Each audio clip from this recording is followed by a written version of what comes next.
Elazer.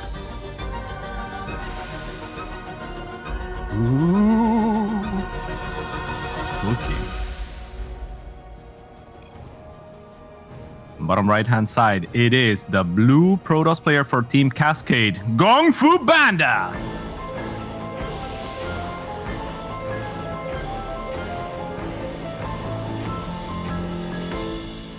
GunGFuBanDa is such a cool guy. He's one of the... I don't know if he's one of the best or the worst Among Us players, because he always... I guess he's one of the best because he always sounds so sincere to me whenever he's making a case. He's got good puppy dog face. Yeah, yeah, he does. Yeah. He really does. Yeah. Yeah, he just does stuff like, it's not. He does that thing, makes guys. the eyes look wide. He's like, it's not me. I don't know what you guys are talking about. I'd never. I'm like, well, it's clearly definitely not GunGfu, you know? Yeah, that's true. Well, that's the thing is when he gets imposter, he doesn't even kill anybody because he still just feels so bad about it, you know? So, yeah, maybe so. His win rate is literally a coin flip on whether or not he gets crewmate, tragically. Tragic. All right, he has gone for a 19 Nexus, 19 Cybercore. That is because he lost a probe, though, so this is normally timed otherwise, whereas Elazer is going for a very, very normal build on his end of things, Nate. Nothing to note here. Yeah, there's really nothing outside the ordinary. I think this map is still one of the ones that I want to see more development on. I like this map. Elazer with the... That's a bit of a quick one, right? As far as third bases go, Cats? It's a quick one, and it's a forward one, more importantly. No one takes this third base unless you have a plan for it. Elazer is a very timing-oriented player, so if I see this, and I am GunGFuBanDa, if I take note of this, I think you have to anticipate something like a roach attack coming, right, Nate? Right. Yeah, that's what makes sense, right? Or like some sort of queen-based timing where you use that forward creep to at least move those guys forward. Yes, indeed. That's is that something that you've seen a lot of on this map?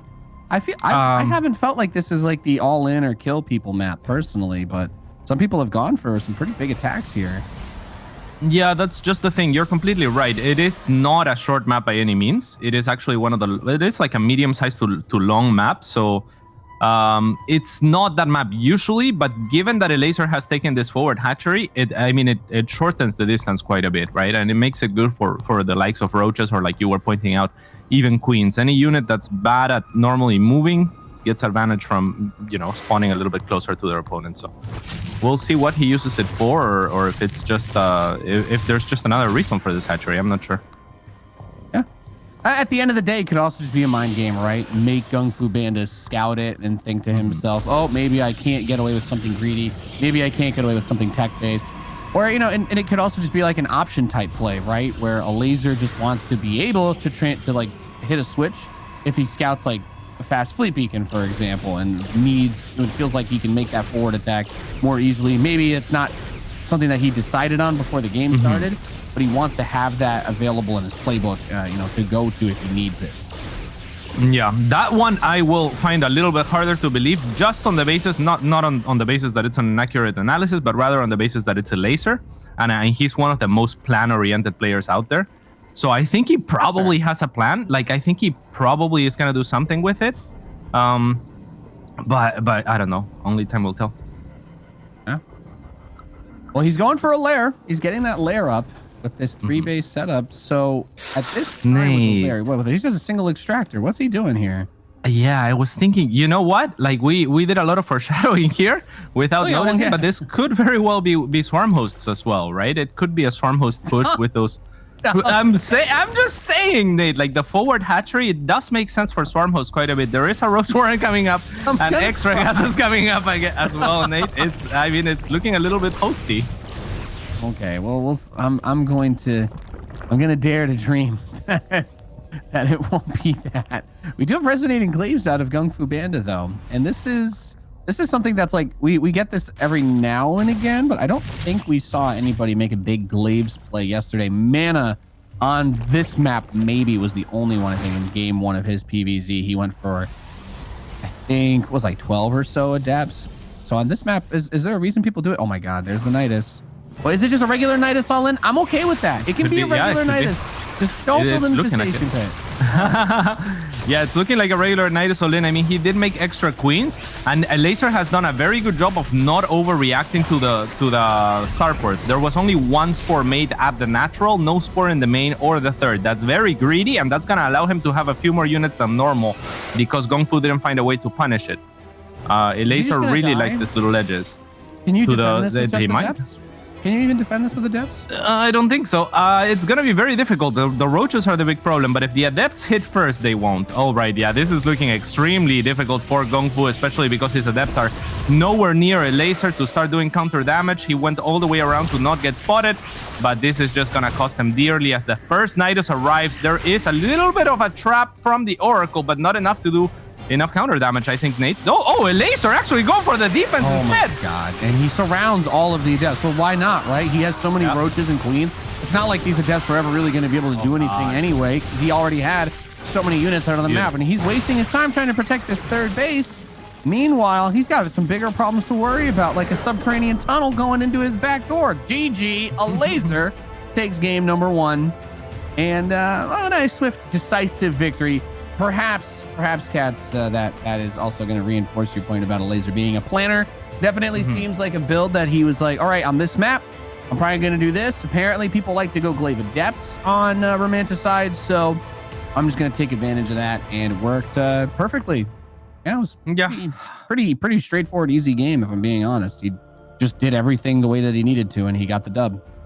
Yeah, absolutely. And that defense was, I think, really crucial, really cool as well for him to recognize that he hasn't, well, obviously he has enough because he's all-inning to defend the adepts, but to go back and get the adepts before using his Nidus, even though he had already revealed that there was a Nidus out, really cool, I think, by Elazer. And yeah, that was, I mean, just landslide victory, right? Everything went his way. Hell yeah. Well, that's a bit of an upsetting way to go out in game number 1 for GunGFuBanDa, especially as you pointed out. He was trying to be cute. He's trying to be like, oh, I'm going to send my adepts around the outside, and we're going to be okay because he's not going to see me. I'm going to get the jump on him. All the probes, or the drones, excuse me, at the third are going to be exposed. But you know what is actually an interesting thing to consider as well? The way that he sent those adepts around, Cats, but that's not where the third base was taken. So that awkward, the awkward, quote unquote, forward third base ends up even helping him more because whether or not there are drones at the third doesn't matter. There were, but he didn't even go to where the third base actually was. Like he was on autopilot with his harass, and he ended up just taking the most like unnecessarily long route to get to the natural that he could have, right? Yeah, absolutely. He knew where the third was. So I'm not sure why he still took that route, but you're absolutely right. Maybe he just wanted the option to go to any of the 3 bases from a neutral position or something of the likes, right? Rather than entering in the obvious location. That said, also Elazer didn't really use the third base in any way that was too significant, right? But I guess in a different game he could have used it as a staging point for roaches to push him forward and give him that Nidus position if it didn't go off unscouted, basically. Yeah, I guess at the end of the day, I mean, it was just kind of like a busted build, right? It didn't end up working the way that GunGFuBanDa wanted to. It just kind of broke on him, and then a sharp attack came out from Elazer, and he was thinking about a much shorter game than GunGFuBanDa was. Also worth pointing out that GunGFuBanDa did have +1 air. He was researching his air weapons while that attack happened. So he was trying to be like pretty greedy, honestly, like really quick third base, going into early Stargate upgrades, building multiple Phoenix. Like we were just like an M canning 2 minutes away from him dropping 2 more Stargates and a fleet beacon. Yeah, you're absolutely right. I mean, it was a very greedy build. Kind of a Roddy build, honestly, like with the adepts into Phoenix. That's what Roddy popularized. That is a Roddy build for this warp gate. I don't know. Yeah, but close enough. The style anyway, and it can be kind of greedy, and it can be punished by certain timing attacks. Like there wasn't really a sentry, I don't think, for like say a Baneling Bust or this type of Nidus play.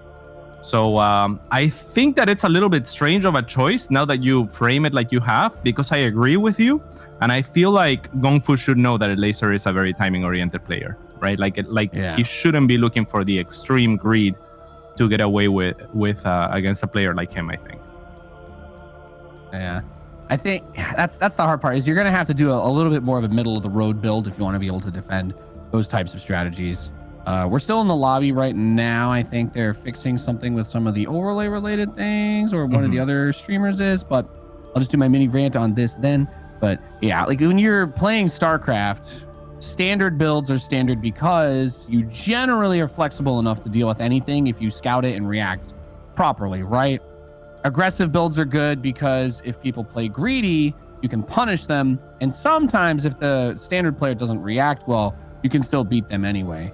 And then greedy builds are awesome if someone else plays standard, because then they usually can't punish you that well and you just get ahead of them early on. So it's like, if you're gonna play rock, paper, scissors with your build orders, you got to be real certain that it's going to work, or you have to have a keen insight as to what strategies your opponent might do, because sometimes, you know, if it's like a weird Ling bust and he's doing this greedy glaives into big Stargate build, you could defend that, right? Like there's something that you can do there. But when it's roaches and a Nidus, you're going in depths. You're taking every possible thing that you could do to save yourself off the table.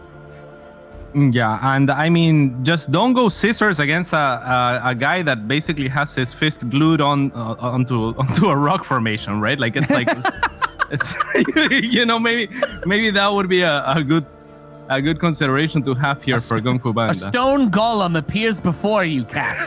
Which will you use? Your scissors Not of scissors. light. No, I would certainly get a huge paper and cast it over the golem. That would definitely be the right move. I feel like we really broke that one down, and that makes me happy. I think we'll be getting this game started soon. We're making sure that everything looks okay. I don't know if one of the players had like the wrong names on the overlay or something like that, but yeah, we got everything sorted out. Happy Halloween, by the way, everybody. We didn't actually say those words. I don't think those words are trademarked anyway. So, even if you're just a European with annoying American neighbors that celebrate this holiday and send their children to your door, happy Halloween to you anyway. It's good. Wait, good they times. don't have Halloween in Europe? Of course they would, right? Well, you know, it's the joke that it's a super like serialized American type thing, and I don't know. Most people that I talk to are like, oh yeah, well it just depends on how many of those people live in your neighborhood. Although, all right, here's what Google says. Yesterday, Wardy was telling me that it's becoming more of a thing there. Cool. It's a cool holiday. It's a fun holiday, I think. Yeah, it's a positive, uplifting one. Google has to say this, Nate. Although Europe doesn't celebrate Halloween with the same fanfare like the United States, that doesn't mean that the fascinating old continent, with its long and tempestuous history, frightening legends, and century-old castles, is not a great place to be on October 31st. So there you go, Nate. Yeah. You ever been to a castle, Paolo? Only Peruvian castles, which are kind of like offshoots of Spanish castles. So, aren't those actually pretty cool though? Yeah, but they're not huge. The ones in Peru, you know, because the king wasn't in Peru. It doesn't need to be a King Arthur castle to go to somewhere spooky like that. You can still have a good time. There are so many abandoned buildings in like Pennsylvania and like old stuff from like colonial times that's just sitting out in the woods. That's yeah, we do. Yeah, there's some fun adventures to be had out in Appalachia. So we're loaded into game number 2. In the Northwest, we have the red Zerg player leading the series 1-0 after a cheeky Nidus. He is Elazer.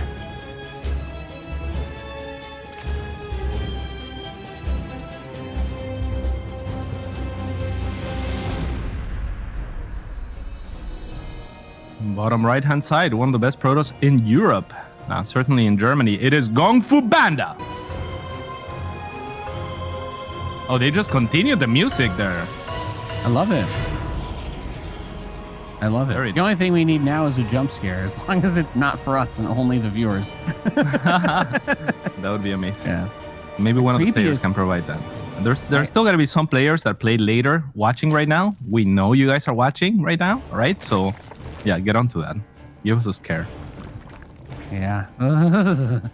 Yeah, I think the creepiest thing I've seen is I was just walking through the woods, and I ran into an old campsite that was like, it was like new but abandoned.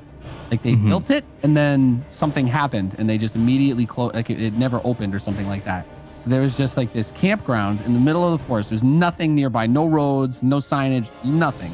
and we just ran into, and there was like 6 cabins all boarded up with like, you know, some holes bashed in them and stuff. And that was the moment where I was like, all right, it's time to stop going out in the woods at night alone. Don't want to know who lives in the hole in the campground that isn't registered or listed anywhere. Certainly not today. Do you think some people are gonna go there today? Like some people would be there. Yeah, some people must know about it, right? I would be surprised if nobody lived there at this point. But yeah, whether, you know, dead or alive, honestly, could be undead for all we know. But yeah, of course, that sounds like a great place to go have a party. Just bring bring everything. You know what I mean? Yes, bring everything. Yeah, Louisville Slugger, my best friend. The scariest, spookiest thing that has happened to me is there was supposedly a ghost that lived in my house in Peru, right? Like this is what the adults told the kids. Oh, what? Yeah, and or are you whatting about the game? Hopefully not. You're whatting about the game. No. Okay. Yeah, the game looks pretty normal, guys. We're waiting for the Oracle to come out before, you know, we're waiting for something to happen here. It's a Stargate opener. There's a depths being made. All right, don't get in a bunch. Everything's fine. Yeah, there were a lot of stories being told in my household about this ghost and like adults and their experiences with this ghost. Me and my friends all knew about the ghost because they would visit me regularly. My cousin, who was one of my best friends, also knew. And we would sometimes go to my cousin's house, which was upstairs, and we would record songs, right? Like we would sing, and my friends played the guitar and other instruments, and we would have kind of a band that just played fun songs. And one of our songs was To the Ghost. And there was a chorus, I guess, you know, where we yelled, "We are not afraid of you. Come for us now." And this is at night, right? Why would you do that? Because we're not afraid of it. It's not a real ghost, right? Surely. So certainly my friends are not. Yeah, we kind of asked for it. And we are yelling like, "We're not afraid of you. Come get us now," or something. It was like a metal song or something of the likes. And then the PC that we were recording on, and the entire lights for the whole floor just shut off completely. And we were just about to piss ourselves. It was so scary. So your mom was listening and flipped the breaker. I don't know. That would have been brilliant, though. That's some 300 IQ. That's the kind of messed up thing my dad would do to me if we did that. Just 1 kill on the Oracle, by the way.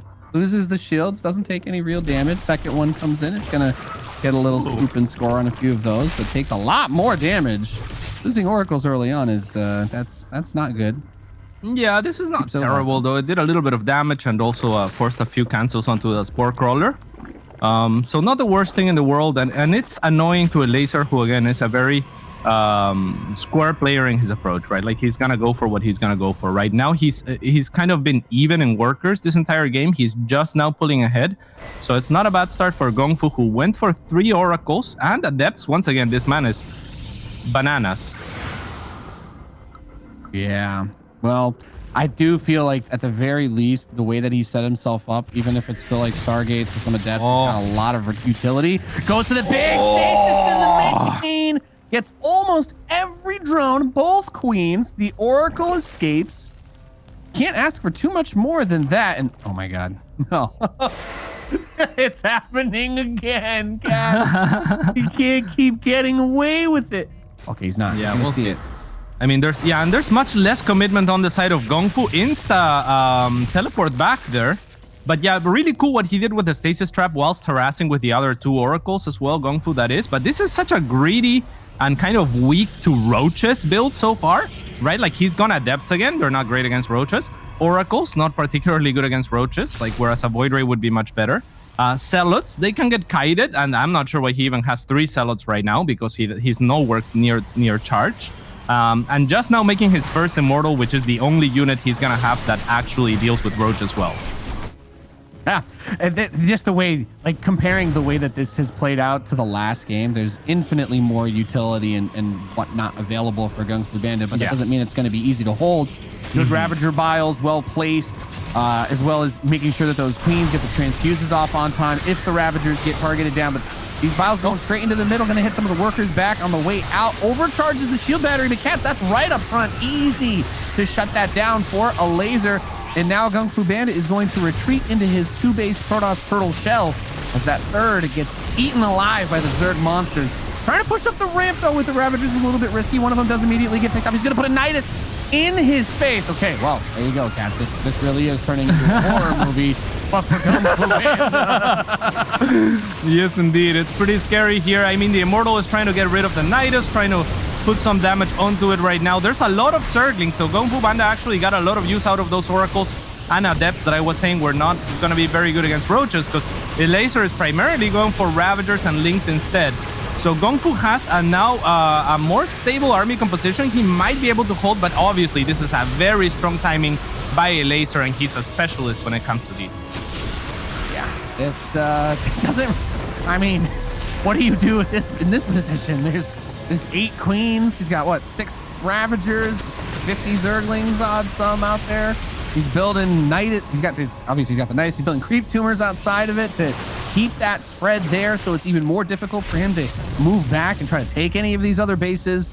And all the meanwhile, Elazer getting his Hydralisk Den, getting his Baneling tech up, and that's well, I mean, a Dark Shrine coming down in this late. Honestly, feels really late relative to when all of this stuff hit. That's well, if you're not looking.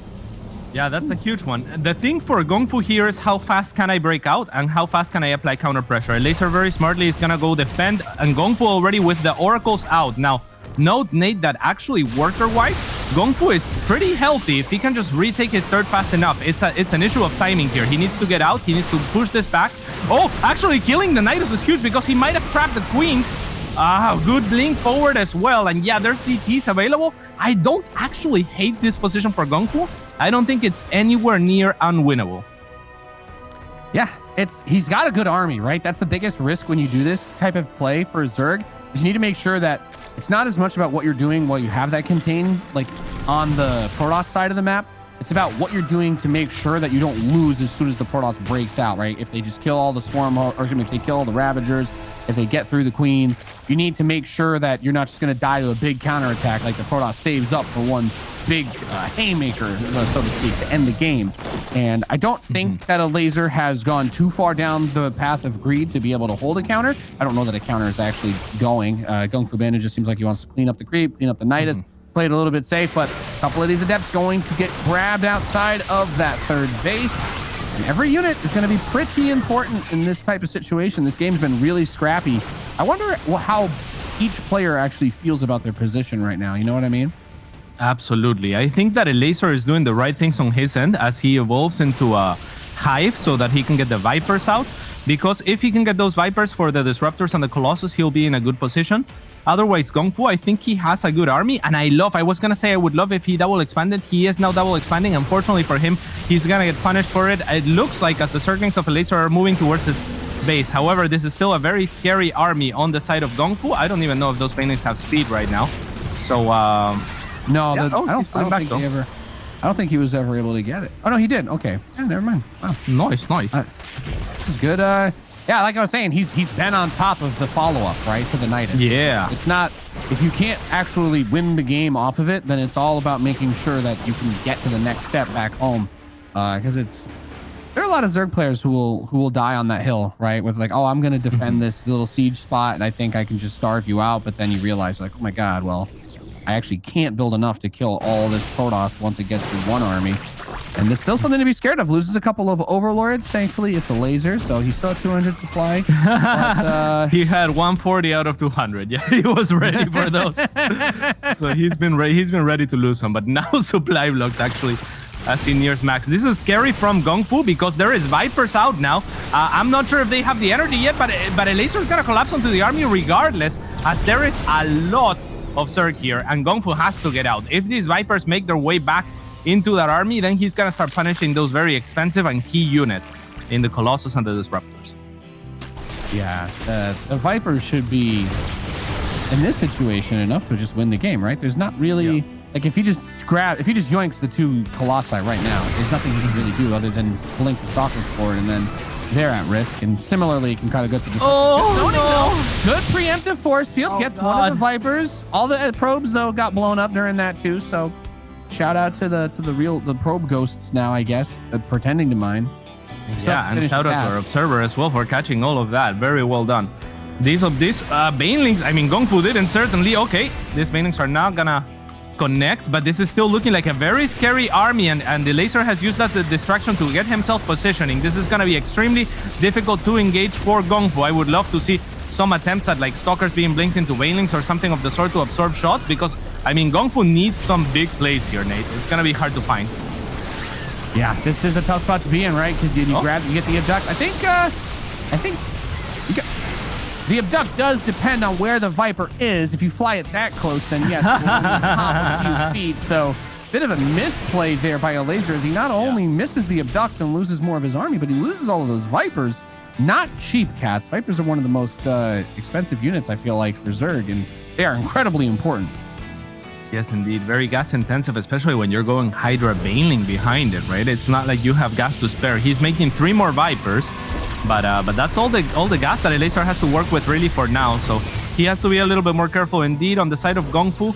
I mean, he's nearing saturation on 4 bases, but it's so difficult to secure them, right? Ideally, if you're GunGFu at this point, you would like to have some cannons or something of the likes. At this point, he's gonna have to move his army between bases wherever Elazer is poking, and there is the next poke of Zerglings. It's gonna do more damage than the DTs have found for GunGFu on the other end. I love what he's doing with the DTs though, Nate.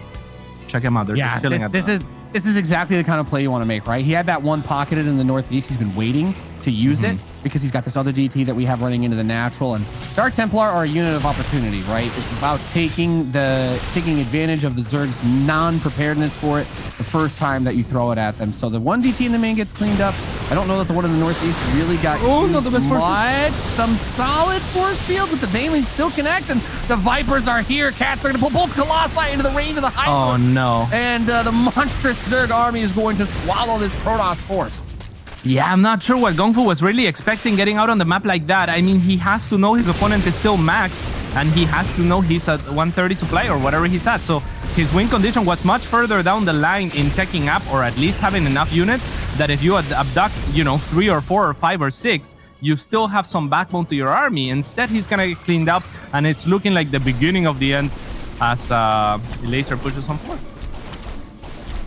Yeah, trying to throw some zealots as a counterattack to buy time. You want to try and make the Zerg think they need to run all the way back home, but Elazer, he is a little bit too on top of things right now. He definitely wants to kill this base. He recognizes that he's in a stellar position. The Vipers are going to go up, yoink the Immortals, those big, powerful, very important units, and the High Templar. I mean, they have a hard time getting close. GG is called Elazer with the 2-0.